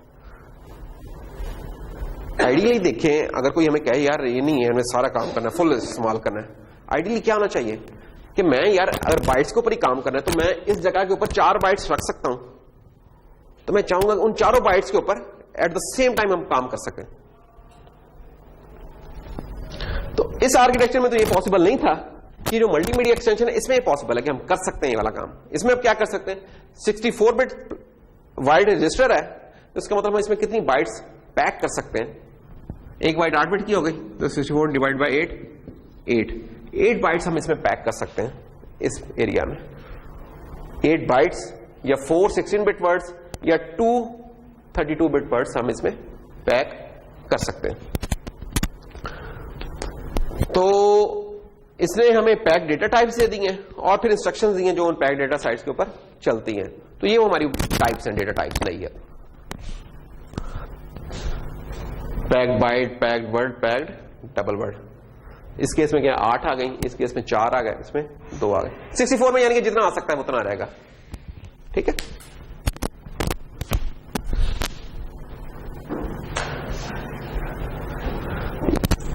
पेपर में कभी आए MMX का जरा प्रोग्रामिंग एनवायरनमेंट बना दें तो ये इसकी प्रोग्रामिंग एनवायरनमेंट है। ठीक है, क्यों जी ये बात जी अनवर क्या आएगा इसका, ये क्या चीज है?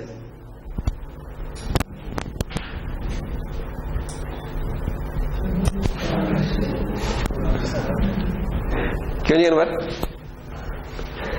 जब भी हम प्रोग्रामिंग एनवायरनमेंट की बात करते हैं हमें 2-3 चीजें बतानी होती हैं। ये जस्ट प्रिंसिपल याद रखें, जो भी चीज हो, एक तो उसकी एड्रेस स्पेस बतानी होगी, दूसरा उसके रजिस्टर्स बताने होंगे, इसके अलावा कोई इवेंट उसके वो है, कोई स्पेशल पर्पस रजिस्टर उनके बारे में जिक्र कर देना, और अगर कोई एड्रेसिंग मॉडल है, मेमोरी मॉडल अगर वो है कुछ मैटर करता तो वो जिक्र कर देना।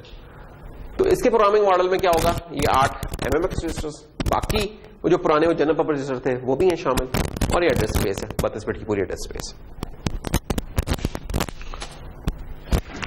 ये वो MMX रजिस्टर्स हैं जो 64 बिट के हैं।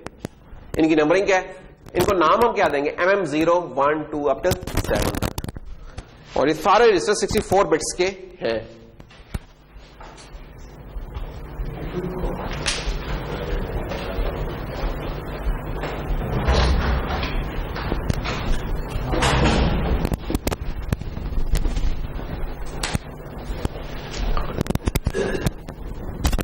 इंटेल वालों ने जो इसमें एक होशियारी की है वो ये होशियारी की है कि इन्होंने MMX के लिए ना कोई नए रजिस्टर ऐड नहीं किए। हमें नजर आते हैं, हमें लगते हैं, लेकिन इन एक्चुअल ना वो रजिस्टर कौन से हैं, वो वही वाले हैं जो कि फ्लोटिंग पॉइंट यूनिट में पड़े होते थे। इन्होंने क्या किया कि जो फ्लोटिंग पॉइंट यूनिट के रजिस्टर्स हैं ना, उनकी पहली 64 बिट्स को ना इन्होंने MM0 और से अप टिल 7 तक का नाम दे दिया हुआ है। ये काम इन्होंने किया। तो इनका कोई खर्चा ज्यादा नहीं हुआ है, खर्चा इन द सेंस कि इन्होंने कोई नए रजिस्टर्स ऐड नहीं किए थे इसके अंदर, सिर्फ उन्हीं रजिस्टर्स को उसकी एलियाजिंग कर दी, उनको नाम दे दिया और उसके लिए कुछ इंस्ट्रक्शन इंट्रोड्यूस कर दी। तो ये एक इन्होंने काफी कह सकते हैं जरा एक जुडिशियस या एक कह सकते हैं कि ऑप्टिमल सा एक डिसीजन लिया था। होता क्या है जब आप फ्लोटिंग पॉइंट का काम कर रहे होते हैं तो नॉर्मली आप मल्टीमीडिया वाली चीजें नहीं कर रहे, तो जब मल्टीमीडिया जब फ्लोटिंग पॉइंट वाले काम कर रहे होते हैं तो मल्टीमीडिया वाली चीजों में नहीं होते। तो या आप फ्लोटिंग पॉइंट में चीजें नॉर्मली चला रहे होते हैं या आप मल्टीमीडिया वाली साइड पे चला रहे होते हैं। ये किस केस में बात ट्रू है?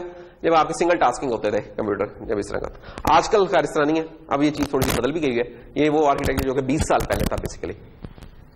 तो हुआ क्या है, अगर कोई पूछे यार एमएमएक्स रजिस्टर्स के लिए क्या कोई नए रजिस्टर्स डाले? नहीं, इसका जवाब है नो। फिर वो रजिस्टर कहां से आए? फ्लोटिंग पॉइंट जो यूनिट रजिस्टर था उसी को इन्होंने नाम दे दिया इसका। फ्लोटिंग पॉइंट यूनिट के रजिस्टर 80 बिट्स के होते थे, यहां ये रजिस्टर्स हमारे 64 बिट के हैं। तो इसका मतलब पूरा नहीं यूज हो रहा, सिर्फ उसका लोअर जो 64 बिट्स है ना, ये मैप किए इन्होंने। तो ये एक याद रखने की बात है, काफी इंपॉर्टेंट।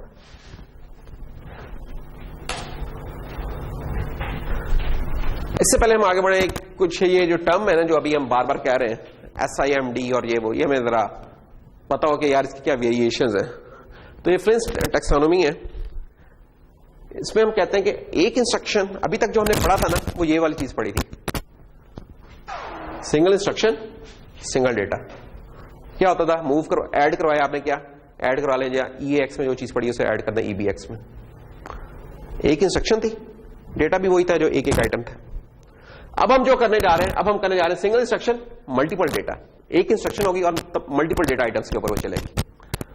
फिर क्या होता है? MISD, इसका मैंने इस्तेमाल वैसे नहीं देखा अभी तक किस तरह का होता है। मल्टीपल, अलबत्ता ये चीज देखिए कि मल्टीपल इंस्ट्रक्शन मल्टीपल डेटा, कि जब हम SIMD को VLIW के साथ कंबाइन करते हैं तो ये वाली कुछ चीज बन जाती होती है हमारे पास। तो खैर अभी जस्ट इग्नोर दीज थिंग्स, ये वाली चीज हमने की हुई है अभी तक, जितनी हमने आज तक प्रोग्रामिंग की वो ये वाली होती थी। अब जो हम करने जा रहे हैं वो SIMD है, सिंगल इंस्ट्रक्शन मल्टीपल डेटा। ये है जनाब, इस तरीके से होगा क्या? SIMD एग्जीक्यूशन मॉडल क्या होता है? फॉर एग्जांपल अगर हमारे 64 बिट रजिस्टर के अंदर 4 वर्ड्स पैक किए हुए हैं, 4 वर्ड्स का मतलब है 4 16 बिट्स पैक किए हैं, तो 4 into 16 64। तो 4 X वाले रजिस्टर में पैक है, 4 Y वाले में पैक है। अब जब आप इंस्ट्रक्शन देंगे ना, कोई भी ऑपरेशन देंगे, ऐड का, सबट्रैक्ट का, मल्टीप्लाई का, कुछ जो भी है वो ऑपरेशन, वो करेगा क्या ऑपरेशन? वो इस X0 को इसके साथ कर देगा ऑपरेट, इसको इसके साथ, इसको इसके साथ, इसको इसके साथ। पहले आज तक जो हमने पढ़ा था उसमें क्या होता था? सिर्फ कोई एक ऑपरेशन परफॉर्म होता था। अब क्या हो रहा है? एक इंस्ट्रक्शन आप लिखेंगे और ये 4 डेटा के ऊपर, 4 डेटा आइटम्स के ऊपर ये चीज चलेगी, ठीक है ना? तो पहले अगर एक साइकिल में लेट से एक चीज आ रही थी, अब एक साइकिल में 4 हमें आउटकम्स मिल रही हैं। तो इस तरीके से हमारा स्पीड अप हो जाएगा काम जौन से। तो फॉर एग्जाम्पल, अच्छा अब ये जब भी ऑपरेशन परफॉर्म होते हैं ना मल्टीमीडिया में, तो उनमें कुछ इश्यूज हो सकते हैं। क्या इश्यूज हो सकते हैं? ये हमने इश्यूज पहले भी डिस्कस किए यार। जब भी कुछ इंटीजर्स हमारे ऐड होते हैं तो ओवरफ्लो कर सकता है वो, और जब कोई चीज ओवरफ्लो कर जाए, रेंज से निकल जाए, तो उसको संभालने के 2-3 तरीके होते हैं। एक होती है कि ओवरफ्लो होने दो, अगर ओवरफ्लो होने दे रहे हैं तो उसको हम कहते हैं रैप अराउंड। रैप अराउंड यानी कि जो भी उन बाइट्स में जो चीज आती है उसे कबूल कर लें। दूसरा होता है कि सैचुरेट कर दें। सैचुरेट का मतलब होता है कि जो मैक्सिमम वैल्यू पॉसिबल थी उसके ऊपर उसे फिक्स कर दें, उससे नीचे ना आप जाने दें, या मिनिमम वैल्यू जो पॉसिबल थी उससे ज्यादा नीचे अगर जा रहा है रिजल्ट और रखना पॉसिबल नहीं है तो उसे मिनिमम वैल्यू पे फिक्स कर दें, क्लिपिंग कर दें, जो हमने क्लिपिंग का कॉन्सेप्ट भी बताया। तो वो सैचुरेशन जो होती है वो साइंड भी हो सकती है, अनसाइंड भी हो सकती है, ठीक है। तो अब हमने ये देखना है कि यार SIMD मॉडल, ये हम जिक्र क्यों कर रहे हैं? क्योंकि हमारा ये जो MMX इंस्ट्रक्शन है ना, ये ज्यादा मल्टीमीडिया वाली चीजों पे चलती हैं। उन चीजों के अंदर काफी चांसेस होते हैं, जब आप ऑपरेट फिल्टर लगा रहे हो, कुछ कर रहे हो, तो चीजें आपकी ओवरफ्लो कर जाएं, और ओवरफ्लो कर जाए तो उनका फिर आपने उसका वो भी रखना होगा, कोई फिक्स भी रखना होगा। तो ये उसका फिक्स है जो हम देख रहे हैं। ये देखने के बाद हम उन इंस्ट्रक्शंस पे दोबारा आते हैं वापस।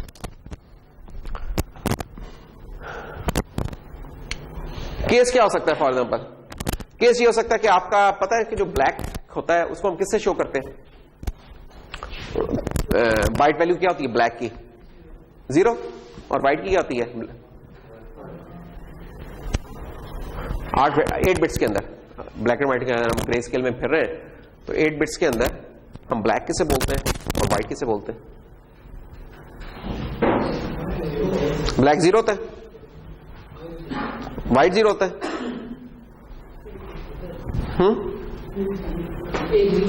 एक 0 होता है, होता है। अच्छा चलो, खैर तो लेट्स से आप किसी गेम कोई नीड फॉर स्पीड चल रही है और उसमें आप टनल से निकल के बाहर जा रहे हैं, तो अब क्या है, आप ब्लैक से व्हाइट की तरफ जा रहे हैं, तो क्या करते जाएंगे आप, एकदम तो नहीं ना उसे उजाला कर देंगे, आप एक एक करके ऐड करते जाएंगे, वैल्यू करते जा रहे हैं और बाइट है, बाइट में ऐड कर रहे हैं। होगा क्या कि थोड़ी देर बाद आप मैक्सिमम वैल्यू तक पहुंचेंगे। मैक्सिमम वैल्यू बाइट के अंदर क्या होती है 255, यानी कि फुल लाइट में आ गए, स्क्रीन वाइट हो गई है हमारी, जो भी है ब्लैक हो गई है, वाइट हो गई है। अब हम जब इसमें एक और ऐड करेंगे तो क्या होगा, ओवरफ्लो हो जाएगा। ओवरफ्लो होकर चीज अगर आपने कोई फिक्स नहीं डाला हुआ तो रैप राउंड होता है, रैप राउंड होकर क्या आएगा, 0 पे आ जाएगा। इसका मतलब आप तो टनल से निकल के बाहर आ गए थे, एज्यूमिंग कि हमारा ऑल वंस जो से व्हाइट के लिए हैं, तो एकदम व्हाइट से आप फिर ब्लैक में हो गए, एक रॉन्ग सिचुएशन हो गई ना। दूसरा केस क्या हो सकता है, दूसरा केस ये हो सकता है कि आप कह रहे हैं कि यार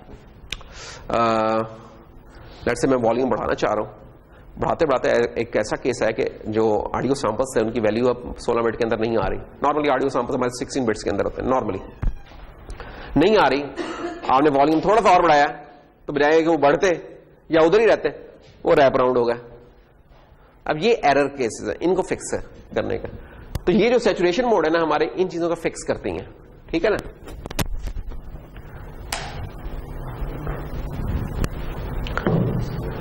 रैप राउंड अरिथमेटिक में क्या होता है, रैप राउंड में कुछ भी नहीं होता। इनफैक्ट जो आपकी बाइट्स मैटर कर रही होती है उसमें जो रिजल्ट पड़ा होता है आप वैसे कहते हैं शुक्रिया करके रख लेते हैं, कुछ नहीं करते आप। ये वो जो कि होता है रैप राउंड में। मसलन ये देखें, ये कुछ एग्जांपल है कि एक MMX रजिस्टर है MM0, उसमें ये कुछ वैल्यूज पड़ी हुई हैं। ये एक दूसरा MMX रजिस्टर है MM1, ये कुछ वैल्यूज पड़ी हुई हैं। और ये वैल्यूज को जरा गौर से देखें, हेक्सा में भी और उसकी जो है साइन फॉर्म है उसमें भी देख लें। जो -1 है, अच्छा MMX 64 बिट का है, 4 वैल्यूज नजर आ रही हैं, तो पहचान जाना चाहिए कि 16 बिट्स की हर वैल्यू 16 बिट की है, ठीक है। अगर 16 बिट की कोई वैल्यू है तो अनसाइंड में उसके मिनिमम और मैक्सिमम क्या हो सकते हैं और साइंड में उसके मिनिमम और मैक्सिमम क्या हो सकते हैं, ये हमें पता होना चाहिए। 16 बिट वैल्यू के केस में, साइंड के केस में क्या होता है, मिन और मैक्स।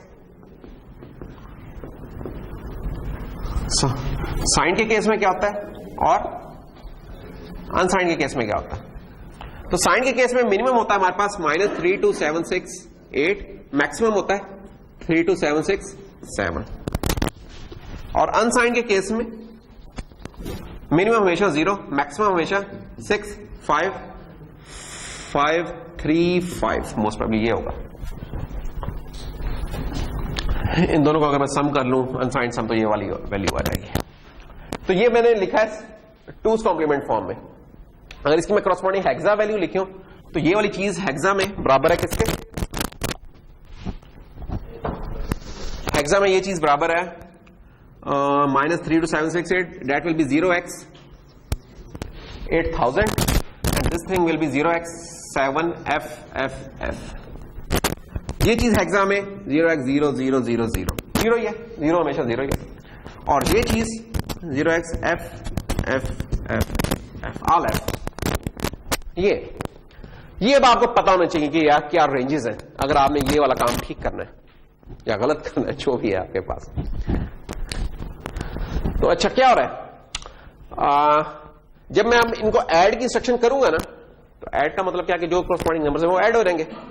तो आपको मैं कह सकता हूं यार ये वैल्यूज पड़ी हुई हैं, जरा इनको ऐड करके रिजल्ट तो बता दो, और मैं बता दूंगा कि यार मैं इस वक्त डील कर रहा हूं रैप अराउंड अरिथमेटिक में, कोई सैचुरेशन कुछ नहीं हो रही।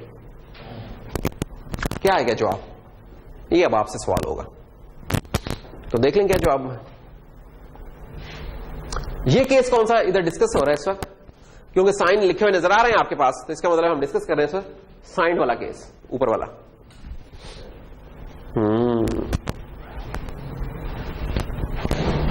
देखिए साइन वाले केस में जो ऑल एफ्स हैं वो -1 होते हैं, अनसाइंड में ऑल एफ्स का मतलब होता है मैक्सिमम नंबर जो पॉसिबल है, लेकिन साइंड में जाके ये चीज -1 होती है, ये याद रखने की बात है। क्यों, 0 में से -1 करके उसका 2's कॉम्प्लीमेंट ले लो तो ये चीज आ जाएगी आपके पास, ज्यादा इसमें कोई लंबी चौड़ी साइंस नहीं है।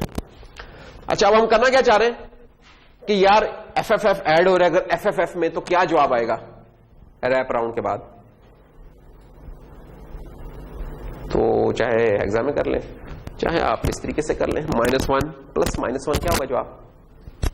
-2, और -2 के अगेंस्ट वैल्यू क्या बनेगी? कोई ओवरफ्लो हुआ बाय द वे? -1 प्लस -1 में कोई ओवरफ्लो नहीं होता नजर आ रहा। हम मिनिमम नंबर से तो नीचे नहीं ना चले गए और मैक्सिमम से भी कोई क्रॉस नहीं करिए, तो -2 है। तो -2 का देख लें क्या बनता है कोड, वो डाल दें इधर। तो -2 क्या होगा? FFFE 0 होता है आपका, चले मैं लिख देता हूं इधर ताकि ये भी कंफ्यूजन ना रहे।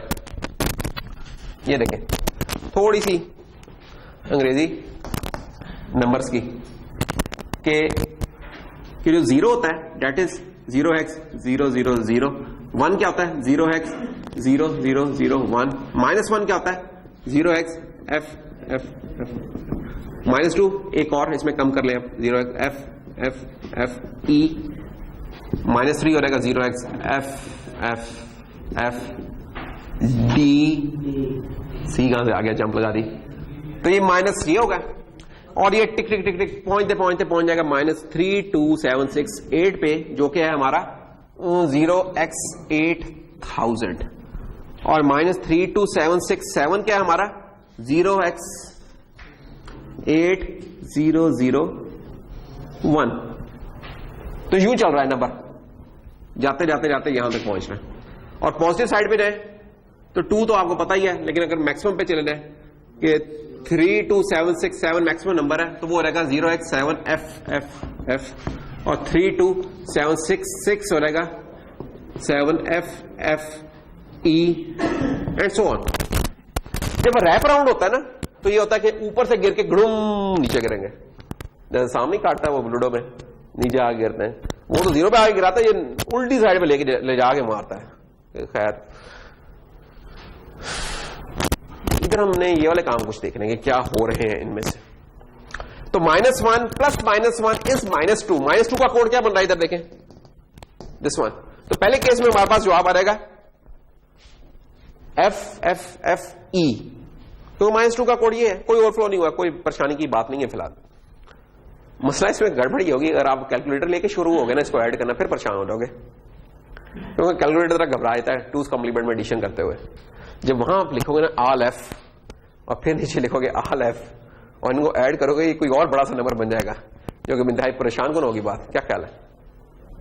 तो ये वाला काम ना करना, उसकी कोरस्पॉन्डिंग चीज देख लेना। जब भी कोई नेगेटिव नंबर हो उसकी आपने एडिशन करनी, तो पहले उसका 2's कॉम्प्लीमेंट ले लो, कर लो एडिशन, और फिर दोबारा 2's कॉम्प्लीमेंट ले लो, तो फिर ठीक हो जाएगा काम, ठीक है ना।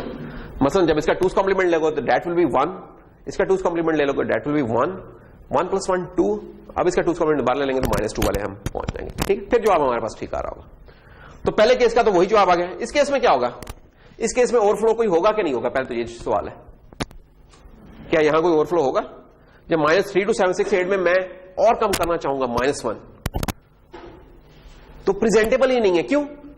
क्योंकि मिनिमम नंबर हमारा प्रेजेंट ही ये वाला हो सकता है। अब ओवरफ्लो केस है, अच्छा ओवरफ्लो केस है, तो अब इसका जवाब क्या बनेगा? यहां हम सैचुरेशन तो कुछ कर नहीं रहे, इसका मतलब रैप राउंड हो रहेगा। रैप राउंड होकर क्या जवाब बन जाएगा? ये 3 2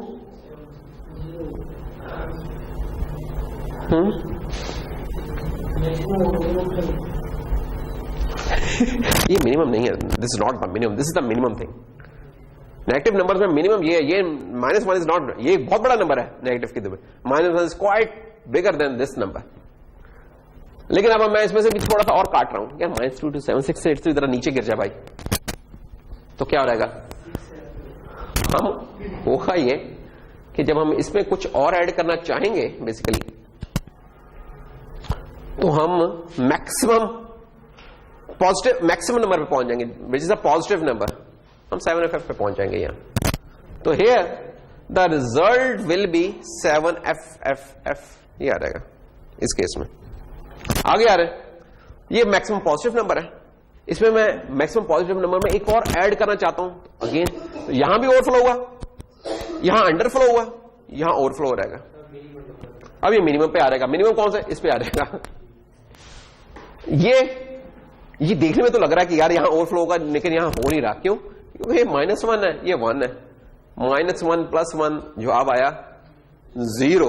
इनफैक्ट ये तो 0 आ रहा है। तो जो देखने में खतरनाक लग रहा था वो था नहीं खतरनाक, वो मासूम सा था। ये ज्यादा खतरनाक है ये वाले। लेकिन ये उस वक्त करेंगे जब आपको टूज कॉम्प्लीमेंट में पता होंगे कोड्स क्या बनते हैं, और वो इतने कोई मुश्किल नहीं है। ठीक है, तो ये आंसर्स हमारे आ रहेंगे इधर। तो आपसे ये एक्सपेक्ट किया जा सकता है कि यार ये है तो ये क्या बनता है। तो अगर आपको पता है नंबर्स के साथ कैसे डील करना है, रैप राउंड में क्या होता है, तब आप इसका जवाब ठीक दे देंगे। ये रैप राउंड में था।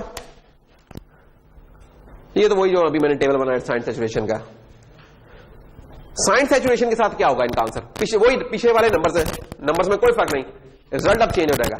सैचुरेशन क्या होती है? सैचुरेशन ये होती है कि अगर आप देखते हैं कि नंबर आपका बढ़ता जा रहा है और आपका डेटा टाइप सपोर्ट नहीं कर रहे, तो जो मैक्सिमम पॉसिबल नंबर आप होल्ड कर सकते हैं उसमें रोक लें उसे। यानी कि अगर आपने इलेक्ट्रॉनिक्स की सेंस में देखे ना कि अगर आपकी ये साइन वेव अलर्ट्स है, मैं इसे एम्पलीफाई कर दूं काफी यूं, लेकिन इतना तो ये सपोर्ट ही नहीं हो रहा, तो मैं क्या करूंगा, इसमें क्लिप हो रहेगी कि जो मैक्सिमम आ सकता है ना बस वहां तक रुक जाए। ये सैचुरेशन है। रैप राउंड में क्या होता था कि जब एक लेवल से ऊपर गया गुणम नीचे आ रहा हूं, जो कि गलत काम है, नहीं होना चाहिए ना इसमें। कि जो आप सपोर्ट कर रहे थे आप तो जाते यार ऊपर एक और ऐड करेंगे और ऊपर जाएंगे और एकदम ऐसे ऐड किया गुणम नीचे गिर गए, जो कि बड़ी गलत बात है। ठीक है, हम कहते हैं अच्छा भाई कुछ नहीं और हो सकता, इसको रोक ले उधर ही, जो मैक्सिमम होता था उधर ही रुक जा, अब आगे गया तो खाई है। ठीक है ना, पहाड़ी पे चढ़ते गए, अब एक स्टेप और गया, हमने कहा उधर ही रुक कर। अब ये हमने देखना है कि सैचुरेट इसे कैसे करना। तो ये बताइए सैचुरेट होगा कब? जब अंडरफ्लो या ओवरफ्लो होगा। नॉर्मल केसेस में कोई नहीं होगा। तो इस केस में क्या होगा? सैचुरेट होगा है, इधर नहीं होगा यार। ये -1 -2 आ रहेगा जवाब इसका, तो इधर तो ओवरफ्लो हो ही रहा। यहां हो रहा है कि माइनस मिनिमम नंबर में कुछ और मिनिमाइज उसे करना चाह रहे हैं मिनिमम नंबर को। तो ये सैचुरेट होके मिनिमम नंबर पॉसिबल क्या है? मिनिमम नंबर पॉसिबल ये है, तो इसका मतलब इसके अंदर ही हम -1 करना चाह रहे हैं, तो ये रिजल्ट में यही नंबर रहेगा हमारे पास, उधर ही रुक जाएगा, मजीद नहीं जाएगा। ये पॉजिटिव नंबर है, इसमें मजीद बढ़ाना चाहते हैं लेकिन इससे ऊपर जा नहीं सकता, इससे ऊपर जाएगा तो वो रहेगा, तो ये इधर रिस्ट्रिक्ट कर जाएगा 32767 पे। और यहां अगेन कोई ओवरफ्लो नहीं हुआ, तो यहां जवाब 0 ही है। तो इधर हमारे पास जो बन जाएगा that will be this case. ठीक है, अब देखिए वही नंबर से रिजल्ट चेंज हो गया। किन केसेस में रिजल्ट चेंज हुआ? जहां ओवरफ्लो या अंडरफ्लो हो रहे थे। जहां नहीं हो रहे थे वहां जवाब सेम है अभी भी। इन दो केसेस में आपका रिजल्ट चेंज हो गया। ये साइंड सैचुरेशन थी। अनसाइंड में क्या होगा? अनसाइंड में हमारे पास ये वाला केस है। अगेन वही वाले नंबर्स हैं दोबारा, अब उन नंबर्स के मीनिंग चेंज हो गए बाय द वे। हेक्सा में वही है, हेक्सा में कोड वही लिखा हुआ है अगर आप गौर से देखें ना, लेकिन अब उनकी हम अनसाइंड फॉर्म देख रहे हैं। तो साइंड में तो ये -1 होता था, अब ये -1 नहीं है, अब ये सबसे बड़ा नंबर है अनसाइंड में। नेगेटिव का कोई कॉन्सेप्ट ही नहीं है। यहां क्या होगा? सैचुरेशन मोड में क्यों नहीं? कोई ओवरफ्लो होगा? इधर हो रहा है। अब ये -1 नहीं है, अब ये नंबर है जो सबसे बड़ा, उसी सबसे बड़े नंबर में एक और सबसे बड़ा नंबर ऐड करना चाहते हैं, तो ज्यादती है। तो सबसे बड़ा नंबर यही है, तो यही नंबर नीचे आ रहेगा। इधर आ रहा है, यहां ओवरफ्लो हो रहा है, यहां भी हो रहा है, तो अगेन यहां भी यही वाला नंबर नीचे आ रहेगा। यहां ओवरफ्लो हो रहा है, यहां नहीं हो रहा है, तो +1 करके 32768 आ रहेगा। यहां हो रहा है, यहां भी हो रहा है, ओवरफ्लो पे ओवरफ्लो हो जा रहा है। ये देखिए जी, ये जवाब है अनसाइंड सैचुरेशन। सिर्फ एक केस में नहीं हुआ, साइंड में यहां हुआ था, यहां जनाब बाकी के 3 केसेस में चुप कर रखा हुआ है काम, उसमें कहना नहीं छोड़। तो पेपर में हो सकता है हम आपको हेक्साडेसिमल कोड दे दें या क्विज में ये वाले कोड्स, कहेंगे यार अगर अनसाइंड हो तो रैप राउंड साथ बता दो क्या होगा, और अगर यही वाले चीज नंबर साइंड हो तो रैप राउंड में क्या होगा। तो इसमें कोई मुश्किल नहीं है। देखो ये बड़ा इजी है, बेसिक ठीक होनी चाहिए। देखो प्रिंस ने भी कह दिया कि इजी है।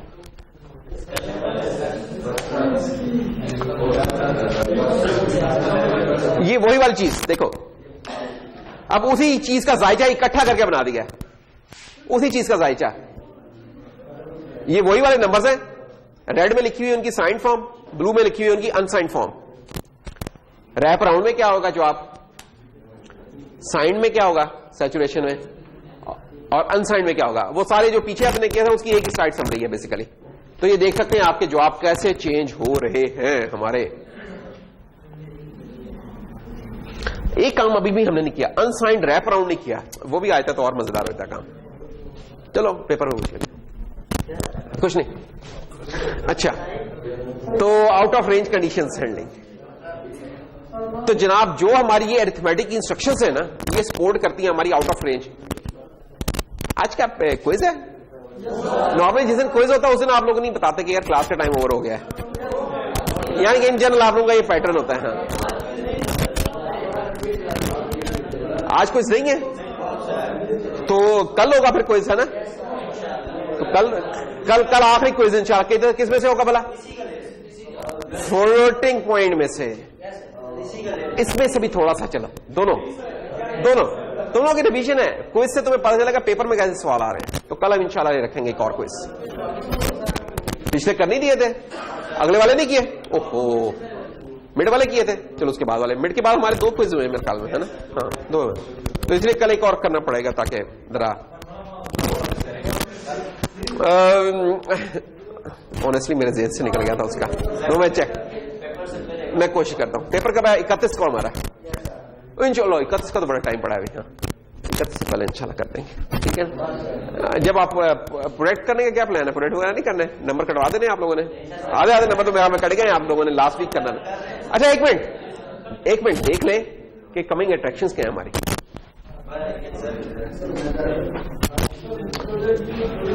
टाइप्स हम देखेंगे, वो ये बड़ा उसी चीज का कोड है, ये करेंगे।